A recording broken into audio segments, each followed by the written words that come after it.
ध्यानं मूलं गुरोर्मूर्ते पूजा मूलं गुरोर्पादं मंत्रं मूलं गुरोर्वाक्यं मोक्षं मूलं गुरोर्कृपा. सर्व भक्त मंडळींना नमस्कार. मी प्रमोद रेंगे आणि आपण पाहतात माझं यूट्यूब चॅनल मोक्षगुरू रामकृष्ण सरस्वती गुरु. आज मी आपल्याला 179 क्रमांकाचा व्हिडिओ तयार करत आहे आणि आज मी एक प्रसिद्ध बासरीवादक श्रीयुत केशव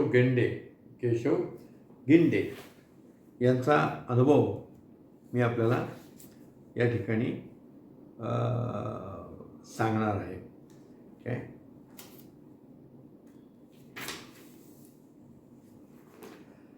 ते केशव गिंडे यांनी गुरुगौरिका पुष्प 1मध्ये एक लेख लिहिलेला आहे आणि त्या लेखाचं नाव आहे पांडुरंग ध्यानी गुरुदेवमनी. पांडुरंग ध्यानी गुरुदेवमनी. काय प्रत्येक भक्त जेव्हा काहीतरी त्या लेखाचं नाव ठरवतो तेव्हा त्याला काहीतरी एक अर्थ असतो. तर गिंडे यांच्या या लेखाच्या नामाभिधानात देखील एक अर्थ दडलेला आहे, तो पुढे तुमच्या लक्षात येईल. आणि हा लेख त्यांनी गुरुगौरिका मला वाटतं 33 ते 39 बराच मोठा लेख आहे तो. जवळजवळ 44 पानापर्यंत त्यांनी लिहिलेला आहे. एक मोठा लेख आहे. अर्थात त्या सगळ्या लेखातलं सगळ्याच गोष्टी मी आपल्याशी बोलणार आहे याच्यातला भाग नाही आहे, पण त्यातले जे महत्त्वाचा जो गुरुदेवांच्या गुणवैशिष्ट्याशी निगडीत असं काही भाग असेल तो मी आपल्याला सांगायचा प्रयत्न करणार आहे. गुरुदेवा म्हणजे गिंडे हे अत्यंत प्रसिद्ध बासरीवादक आहेत आणि त्यांच्या घरी एक धार्मिक वातावरण होतं. ते वारकरी पंथातले होते आणि वारकरी पंथाची शिकवण होती. त्याचप्रमाणे अनेक घरामध्ये अनेक नामवंत कीर्तनकार प्रवचनकार यांच्या घरी येत असत आणि काहीतरी सेवा त्यांच्याकडून केली जात असे. आणि त्यांचे आजोबा होते तेही धार्मिक होते आणि आजोबांची एक अशी तीव्र म्हणजे इच्छा होती की गिंडे यांनी मृदंग शिकावा आणि त्याचं वादन आपल्या कुलदैवता पुढे करावे, ही एक त्यांची इच्छा होती. त्यांच्या घरात तुकाराम बीज आणि एकनाथ षष्ठी असे 2 उत्सव हे साजरे होत असत नेहमीच. आणि संगीताचे पण संस्कार घरामध्ये होते. आणि मग त्यांनी काही हे केलं आणि त्यांचं जे कुलदैवत आहे हे गोपालकृष्ण आहेत. आता गोपालकृष्ण पांडुरंग हे सगळे एकच आहेत, तर त्यामुळे गोपाळकुळ आहे. आणि गोकुळात बासरी वादनाला महत्त्व आहे आणि ती बासरी वादन भगवान श्रीकृष्णांनी स्वतः केलेलं आहे. आणि मग गिंडे यांना असं वाटायला लागलं की आपण बासरी वादन शिकायला पाहिजे. आणि त्यांच्या पूर्व आयुष्यात त्यांचा गोळेवारांशी एक संपर्क आला आणि गोळेवारांकडनं त्यांना एक सहज साधना योग असा एक हे देखील त्याची हे दीक्षा त्यांना मिळालेली होती. आणि अशा पद्धतीचं जीवन चाललेलं होतं. 70च्या सुमारास ते आकाशवाणी पुणे इथे ऑडिशन टेस्टसाठी आले होते. आणि पुणे इथे आल्यानंतर पुण्याच्या आसपास जी धार्मिक स्थळं आहेत, मग गिंडे यांच्या घरातलं वातावरण धार्मिक होतं, त्यामुळे त्यांना काही धार्मिक स्थळाला भेट द्यावी असं वाटलं आणि त्यांनी चिंचवडच्या मोरया स्वामींचा दर्शन घेण्याचा निर्धार केला. आणि आज त्यांनी या मोरया स्वामींच्या दर्शनाला ते चिंचवडमध्ये दाखल झाले आणि त्या ठिकाणी त्यांनी ते भारावून गेले. आणि त्यांना असं वाटायला लागलं की आपल्याला ही आपली जी बासरीवादनाची सेवा आहे ती आता या मोरया स्वामींच्या समोर आपल्याला करायला पाहिजे, आपण केली पाहिजे. आणि त्यांनी तशी इच्छा प्रकट केली. योगायोग असा आहे की मी आज हा व्हिडिओ देखील या चिंचवडच्या पवित्र भूमीतच रेकॉर्ड करत आहे, कारण मी चिंचवडमध्ये सध्या राहतो आहे काय. तर त्यांना ते केलं त्यांनी. त्यानंतर ते ही आपण कबूल केलं आहे सेवा, हे नंतर विसरून गेले किंवा काही असं जे ध्यानीमध्ये नव्हतं ते करू कधीतरी असं एक होतं. आणि 78च्या आसपास कधीतरी त्यांना एक स्वप्न पडलं आणि त्या स्वप्नात अत्यंत तेजस्पूज्य असे एक साधू महाराज त्यांच्या स्वप्नात आले. त्याने लांब दाढी वाढवली होती आणि भगवी कफनी धारण केलेली होती, पर गुडघ्यापर्यंत त्यांची दाढी रोळत होती, असं ते स्वप्न आलं. आणि त्या साधू महाराजांनी ह्यांना स्वप्नामध्ये ओळख करून दिली की मी मोराया स्वामी आहे, मी मोराया स्वामी आहे. आणि म्हणे तू मला म्हणे काही दिवस येऊन मला पुढे कबूल केलं होतंस की मी बासरी वादन करणार आहे, तर आता कधी करणार आहेस तू, ती कर तू. आणि स्वप्नामध्ये हे सगळं चाललं होतं. आणि गिंडे यांनी त्यांना विचारलं की आपण स्वप्नामध्ये आलात, याला मग काही साक्षीत्व काही सांगाल का आपण. ते म्हणले हो, माझं जे तपस्थान आहे, तपस्थान जे आहे ते त्या तळजाईच्या देवळामध्ये आहे. चिंचवडच्या मोराया स्वामींची समाधी आहे, त्याच्याजवळची आहे देवी. तर तिथे माझं समाधीस्थान आहे. आणि आज अंगारिका चतुर्थी आहे काय. म्हणजे अंगारिका चतुर्थीच्या दिवशी स्वतः प्रत्यक्ष मोराया स्वामी त्याच्या स्वप्नात आले आणि त्यांनी हे साक्षीत्व त्यांना दिलं. त्यानंतर ते स्वप्न मला वाटतं संपलं आणि हे सकाळी जागे झाले. तर ज्या क्षणी जागे झाले त्या क्षणी आकाशवाणीवर अथर्व शीर्ष लागलेलं होतं. आणि त्यांनी पत्नीला सहज विचारलं, आज काय आहे अथर्व शीर्ष लागलं आहे. तर पत्नी त्यांना ताबडतोब म्हणली, अहो आज अंगारिका चतुर्थी आहे आणि आता तुम्ही काही खाऊ नका बाहेर कुठे, आज आपला उपवास आहे. आणि म्हणजे हे एक आश्चर्य आहे की अंगारिका चतुर्थी होती आणि मोरया स्वामींनी त्यांना स्वप्नात आज अंगारिका चतुर्थी हे पण सांगितलं होतं. आणि सकाळी पत्नींनी सांगितलं, त्यांची खात्री झाली. आणि त्याच्यानंतर त्यांना ते फार स्वप्न भावलं आणि त्यांनी असं ठरवलं की आता आपल्याला ही मोरया स्वामींनी जी आज्ञा दिली आहे त्याचं आपल्याला पालन केलं पाहिजे.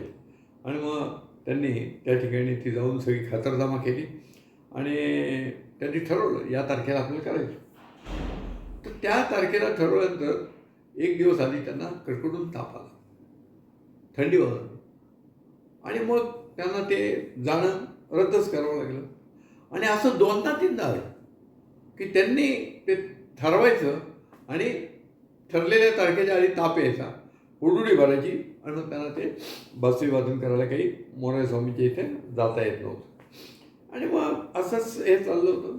आता देवकी कृष्ण गोपालकृष्ण हे त्यांचं कुलदैवत आहे आणि त्यांना असं वाटायला लागलं की आपण आपल्या घरात हे कृष्ण जन्माचा सोहळा पार पाडला पाहिजे, त्याची बासरी वादन केलं पाहिजे असं त्यांना वाटायला लागलं.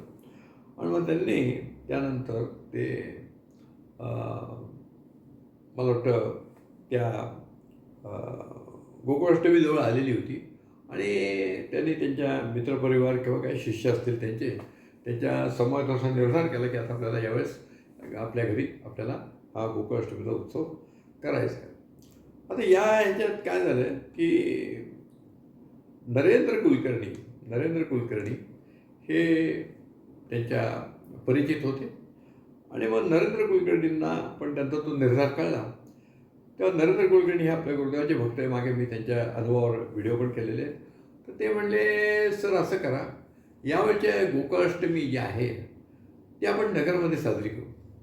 नगरमध्ये आपण आमच्या गुरुदेवाच्या समोर बासरी वादन करावं, तिथेही श्रीकृष्ण जन्माचा मोठा उत्सव साजरा करतो आपण, तर आपण तिकडे यावं. आणि गिंडे यांनी ते होकार दिला. कारण गिंडे त्या काळात आपल्याला मोरया स्वामींची इथे सेवा करण्यामध्ये या अडचणी काय येतात याचा विचार करत होते आणि याच्यावर मार्गदर्शन कोण करेल असं त्यांना वाटत होतं. आणि मग जेव्हा नगरच्या क्षीरसागर महाराजांचं त्यांना कळलं तेव्हा त्यांना योग चांगला वाटला आणि मग आपण जाऊ म्हणले. आणि मग पण नरेंद्र कुलकर्णी काय म्हणले की असं करतो, मी आधी गुरुदेवांना विचारून येतो आणि मग आपण ठरवू. त्यामुळे नरेंद्र कुलकर्णी नगरला गेले. नगरला त्यांनी गुरुदेवांशी बोलणं केलं आणि रविवारचा दिवस होता आणि मग ते परत आले. आणि आल्यानंतर गिंडे यांच्या घरी गेले. तर गिंडे यांच्या घरी गेल्याबरोबर गिंडे यांनीच विचारलं, का रे नरेंद्र, मला महाराजांनी बोलवलं ना? बोलवलं आहे मला, नक्की मला बोलवलं आहे. तर नरेंद्र कुलकर्णीला आश्चर्य वाटलं की आपण त्या ठिकाणी नगरला गेलो आहे, माझ्याच गुरुदेवांच्यात बोलणं झालं, हे गिंडेंना कसं काय कळलं? त्या नरेंद्र कुलकर्णीच आवाज झाले आणि मग त्यांनी विचारलं, आपल्याला कसं काय कळलं? ते म्हणले, माझ्या स्वप्नात आज गुरुदेव आले होते आणि त्यांनी मला बोलवलेलं आहे. आता हे म्हटलं तर उत्सुकतेपोटी, आता हे तर खरं होतं, कारण जो पुढे संवाद येणारच आहे. तर त्या ठिकाणी हे खरं असलं तरी या ठिकाणी झालं होतं काय की गिंडे यांनी कधी गुरुदेवांना पाहिलेलं नव्हतं त्याआधी. त्यामुळे नरेंद्रला आश्चर्य वाटलं. मग नरेंद्र म्हणले, कसे आहेत आपले आमचे गुरुदेव, म्हणजे महाराज कसे आहेत?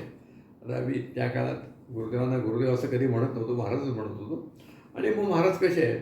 मग त्यांनी सांगितलं की ते हे दाढी वाढवलेली आहे, जटा वाढवलेल्या आहेत, जटा केशभार हा त्यांच्या खांद्यावर रुळतो आहे आणि अत्यंत तेजस्वी असा चेहरा आहे, काशाय वस्त्र त्यांनी धारण केलेलं आहे.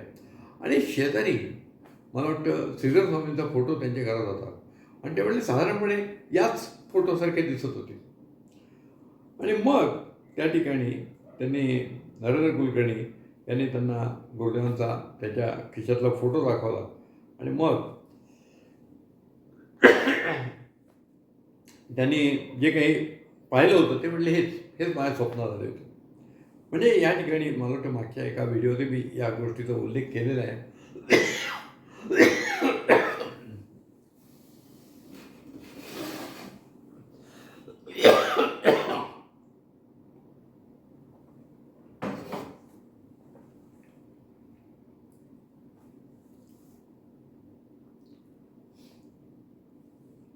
म्हणजे हे एक आश्चर्य आहे. हे आश्चर्य काय आहे की ज्या व्यक्तीने गुरुदेवांना बघितलं नव्हतं त्या व्यक्तीच्या स्वप्नात देखील आपले गुरुदेव जातात आणि त्यांना बोलवतात. हे एक खरोखरी आश्चर्य आहे. मी मागे सांगितलं की ज्या ज्या लोकांच्याकडनं आपल्या सद्गुरूंना या चरणाची सेवा करून घ्यायची आहे त्यांना ते मुद्दाम पाचारण करत असत. कोणत्या मार्गाने त्यांना बोलवायचं ही गुरुदेवांची जी शक्ती आहे ती शक्ती ते ठरवत असे, असं मी मागच्या व्हिडिओत आपल्याला सांगितलेलं आहे. मग त्याप्रमाणे मला वाटतं 81 साली पहिल्यांदा श्री गिंडे यांनी आपल्या देवस्थानच्या जन्माष्टमी उत्सवात वासरीवादन केलं आणि नंतर गुरुदेवांनी त्यांचं कौतुक ज्या शब्दात केलेलं आहे, तर गुरुदेव असं म्हणले की बासरीचे सूर कुठून येत होते हेच मला कळत नव्हतं. म्हणजे मला आपण जरी वाजत असला तरी ते सूर मला देव्हाऱ्यातनं येत होते. सूर कुठून येत होते हे कळत नव्हतं. म्हणजे काय, देव्हाऱ्यातनं आपण बाहेर बसायचं पण मला सूर देव्हाऱ्यातनं येत होते. तर हे जे कौतुक आहे, अशी दाद देणारे फक्त कलाकारांना दाद देणारे फक्त आपले गुरुदेवच असू शकतात. आणि मग त्याच्यानंतर तो उत्सव पार पडला आणि यांनी दर्शन वगैरे घेतलं. त्याच्यानंतर जे काही औपचारिकता आहे ती पूर्ण झाली. त्यानंतर 2-3 वर्ष काही त्यांचं दर्शन नगरला घडलं नाही, ते आले नाहीत. आणि काहीतरी त्यांना असं एकदा डोक्यात काहीतरी थोडे विचार येत होते आणि त्यांना असं वाटलं की आता आपण नगरला जावं आणि गुरुदेवांशी जरा बोलावं काय. म्हणून ते गेले होते आणि ज्या दिवशी बासरीवादन केलं त्या दिवशी त्यांनी गुरुदेवांची परवानगी मागितली होती की मला आपल्याला अर्धा तास आपल्याशी चर्चा करायची. गुरुदेवांनी सांगितलं, हो होईल चर्चा, काही काळजी करू नका. आणि मग त्यानंतर ते 2-3 वर्षांनी आले दुपारच्या वेळेस मला वाटतं दर्शनाला गेलेले होते ते 3च्या दर्शनाला. मग दर्शन वगैरे त्यांनी देवाचं घेतलं आणि गुरुदेव आतल्या खोलीत होते किंवा असतील तिथं. तर ते काय करायचं, आतमध्ये कसं जायचं एकदम, कारण ज्यावेळेस ते पहिल्यांदा गेले नरेंद्र कुलकर्णी बरोबर होते, आता काही कोणी बरोबर नव्हतं, ते एकटेच गेलेले होते. आणि मग त्या तिथलच्या सेवकांनी विचारलं, मग सेवकांना सांगितलं मला महाराजांचं दर्शन घ्यायचं आहे. मग त्यांनी सेवकांनी हात जाऊन सांगितलं आपल्याकडून ते दर्शन घ्यायला आलेले आहेत, हे त्यांना आत यायचं आहे, बोलू का. आणि मग गुरुदेवांनी सहज त्या खोलीच्या दारातनं बघितलं आणि ते म्हटलं आपले गिंडे साहेब आहेत बासरी वादक, बोलव त्यांना. म्हणजे 3 वर्षापूर्वी जो काही प्रसंग घडला होता तो गुरुदेवांना देखील इत्यंभूत आठवत होता. म्हणजे मी गुरुदेवांची जी तीव्र स्मरणशक्ती आहे, मागे आपल्याला सांगितलं की गुरुदेवांची स्मरणशक्ती ही अत्यंत तीव्र होती. त्यांना सर्व गोष्टी लक्षात असायच्या, बारीक सारीक भक्तांच्या गोष्टी देखील त्यांच्या पूर्ण लक्षात असायच्या. एवढे भक्त यायचे, एवढे लोक बोलायचे, एवढे प्रसंग असायचे, पण प्रत्येकाच्या बाबतीत काय आहे हे गुरुदेवांना अवगत असायचं. आणि मग त्या ठिकाणी गेंडे यांचं गुरुदेवांशी चर्चा झाली. त्यांनी सांगितलं की मी अनेक सत्पुरुषांना भेटण्याचा प्रयत्न केला आहे, पण कुठल्याही सत्पुरुषाने मला भगवंताचं दर्शन झालं आहे असं आजपर्यंत सांगितलेलं नाही. पण आपण मात्र मला हे सांगितलं की मला प्रत्यक्ष श्रीगुरूंनी म्हणजेच नरसिंह महाराजांनी दर्शन दिले आणि पांडुरंगाने पण मला दर्शन दिले, हे आपण एकच असे आहात. आणि त्यामुळे मला असं वाटतं की आपणही मला भगवंताचं मलाही भगवंताचा दर्शनाचा लाभ होईल असं मला आपल्यामुळे वाटतं. तर गुरुदेवांनी सांगितलं की तुमचा भाव जो दृढ असेल तर ते नक्की होईल, नक्की होईल. आणि त्या ठिकाणी संत तुकाराम महाराजांचा एक अभंग, अभंगातल्या ओवी गुरुदेवांनी त्यांना म्हणून दाखवल्या.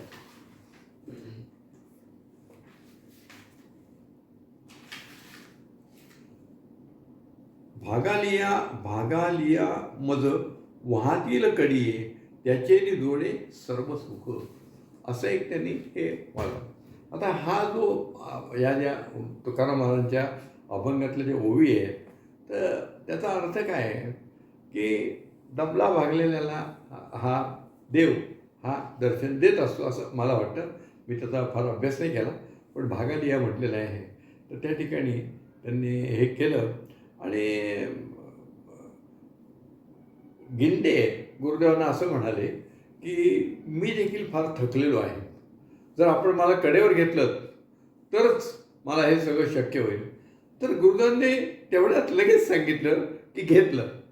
म्हणजे एखादा भक्त मला कडेवर घ्या म्हणतो आणि गुरुदेव म्हणतात मी तुम्हाला कडेवर घेतले.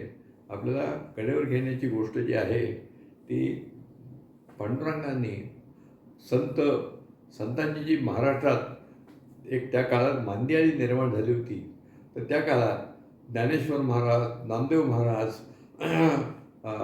असे जे काय म्हणते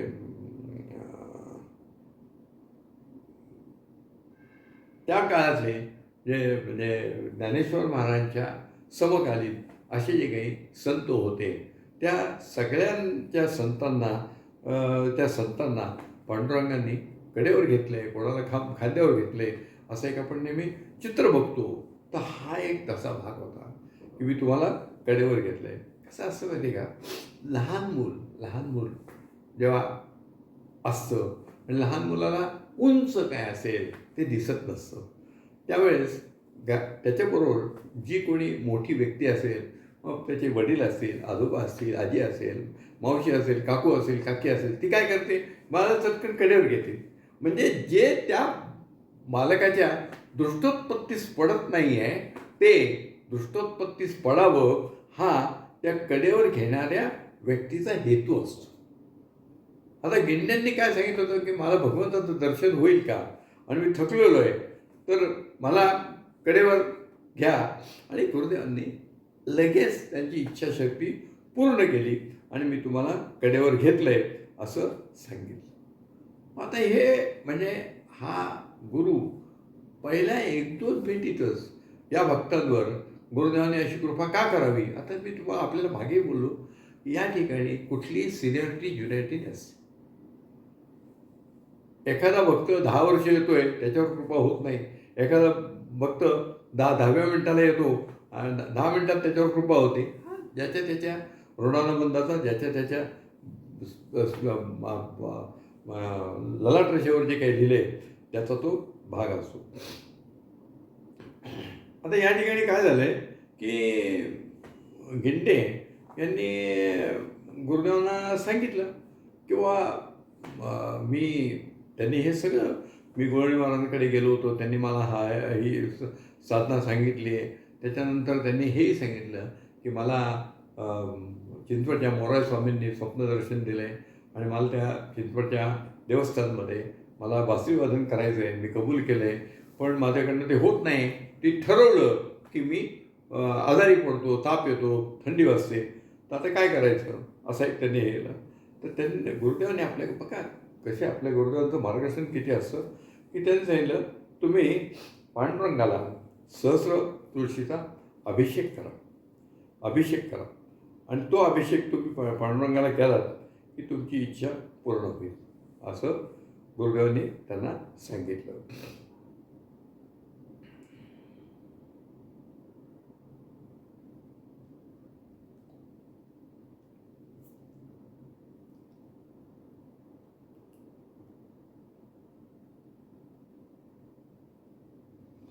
आता या ठिकाणी पांडुरंगाला अभिषेक करायला सांगितलं कारण पांडुरंगाचं कुलदैवतच आहे ना. भगवान श्रीकृष्ण काय, देवकी कृष्ण काय, पांडुरंग काय, हे सगळी एकाच चैतन्याची रूप आहेत. त्यामुळे गुरुदेवांनी सांगितलेलं आधी तुम्ही पांडुरंगाला एक मिनिट मला पुस्तकातला तो शब्द काय तो बघतो मी.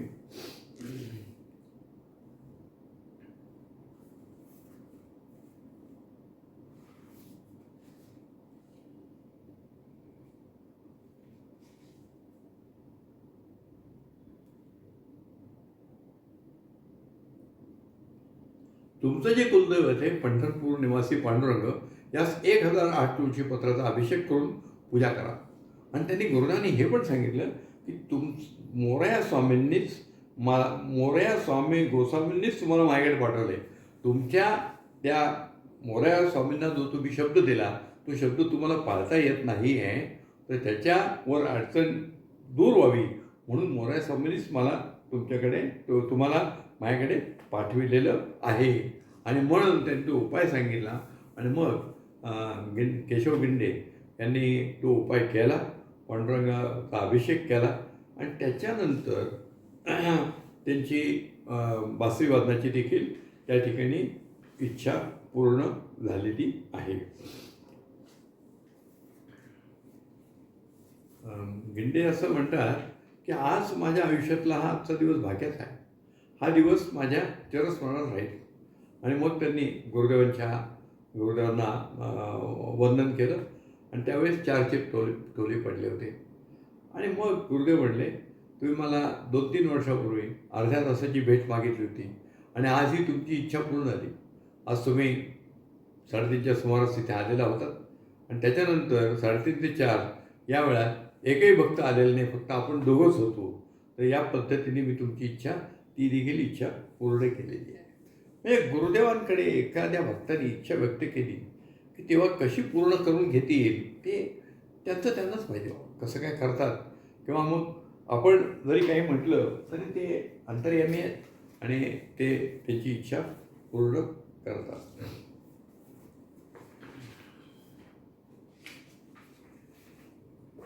गिंडे यांचा जो अनुभव आहे ना तो म्हणजे आता मी त्यांचे 2-3 त्यांचे स्वप्नदर्शन देखील सांगितलेले आहेत.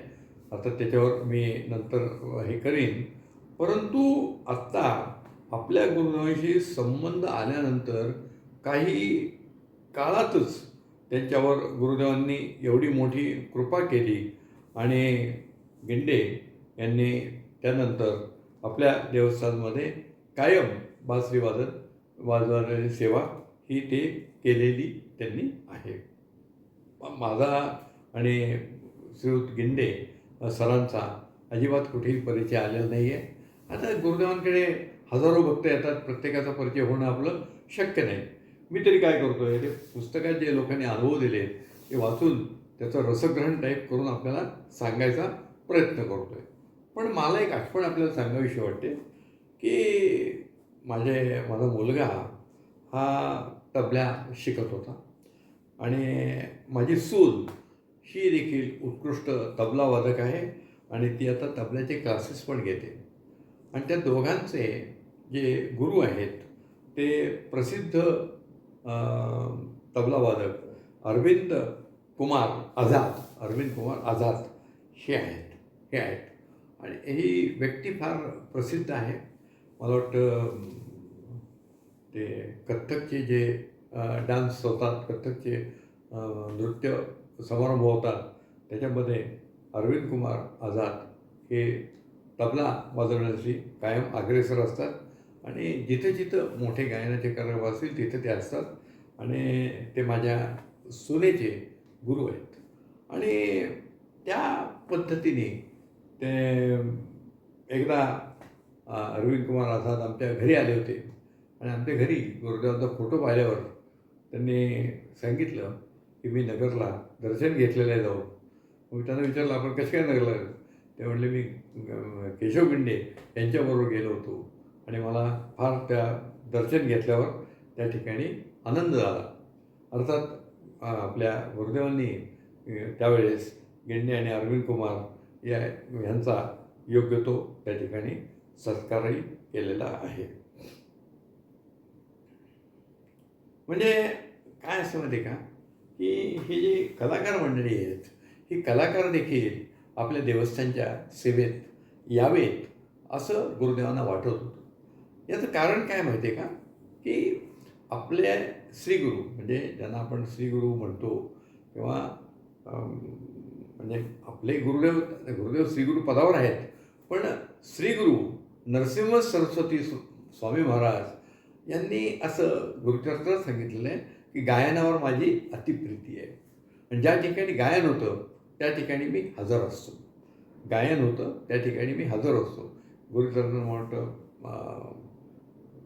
आता अध्याय माझ्या लक्षात येत नाही, पण त्या मला वाटतं 51 अध्यायातच त्यांनी ते सांगितलेलं आहे. म्हणजे स्वामी जेव्हा गुप्त होणार होते तेव्हा त्यांनी सांगितलेलं आहे की गायनावर माझी अतिप्रीती आहे आणि जी मंडळी निष्ठेने गायन सेवा करतील, वादन सेवा करतील, त्यांच्या ठिकाणी त्या कार्यक्रमाला म्हणजे त्या ठिकाणी मी असेल असं त्यांनी सांगितलेलं आहे. आणि म्हणून गुरुदेव आपले गुरुदेव हे देवस्थानमध्ये अनेक वेळा गायनाचे कार्यक्रम करून असतात. कारण आपलं जे देवस्थान आहे ते दत्तात्रय निवास आहे. तिथे दत्त महाराज प्रत्यक्ष निवास करतायत अशी आपली धारणा आहे. आणि मग दत्त महाराज असल्यामुळे त्या ठिकाणी दत्त महाराजांचा गायनावर प्रीती असेल तर आपण ते केलं पाहिजे अशी आपल्या गुरुदेवांची ती एक धारणा होती, कल्पना होती. त्यामुळे त्यांनी करून घेतलेलं आहे. हा जो अनुभव आहे हा त्यांचा मी 2-3 अनुभव आपल्याला सांगितले. अजूनही त्यांचा मोठा हे आहे, तर पुढे त्याबद्दलही काही मला बोलता आलं तर मी निश्चित आपल्याशी बोलेन. परंतु फार सुंदर असा हा लेख गिंडे यांनी लिहिलेला आहे. आणि सर्वात शेवटी त्यांनी असं लिहिलं आहे की नगरला जाऊन गुरुदेवांकडे जाऊन आलं की आपल्या मनाच्या उच्च अवस्थेचा अनुभव येत असतो. आणि गुरुदेवांना निरोप घेत असताना, ज्या ज्या स्थळी हे मनन आहे माझे त्या त्या स्थळी निरोप तुझे, मी ठेवतो मस्तक या ठिकाणी तेथे तुझे सद्गुरू पाय दोन्ही, असं हे आहे, असा तो भाग आहे.